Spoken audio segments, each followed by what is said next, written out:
বিসমিল্লাহির রহমানির রহিম। আজকে ত্রিভুজের সর্বসমতা আমি শিখাবো। যেমন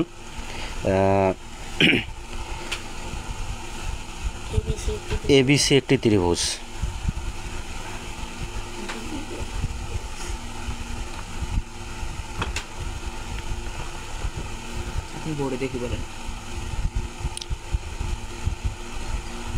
এবং আরেকটি ত্রিভুজ নেই, এই ত্রিভুজটা দেই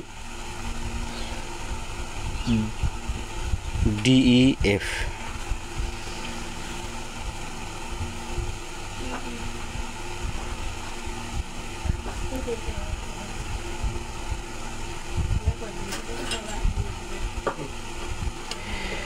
যদি ত্রিভুজের এ বিন্দু ডি বিন্দুর সাথে মিলে যায় এবং বি বিন্দু ই বিন্দুর সাথে মিলে যায় এবং সি বিন্দু এফ বিন্দুর সাথে মিলে যায়, তাহলে আমরা তাকে দুটো ত্রিভুজের সর্বসমতা বলবো।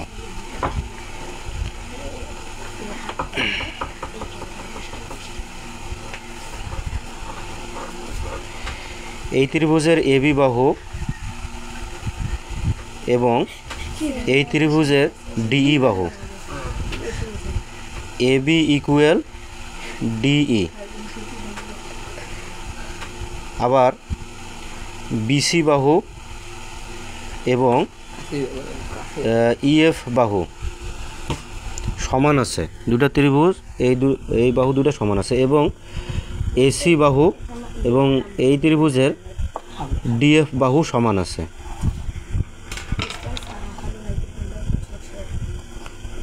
আবার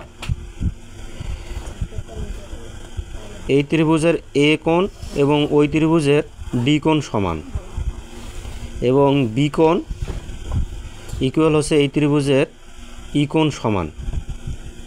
আবার সি কোণ এবং এই ত্রিভুজের এফ কোণ সমান।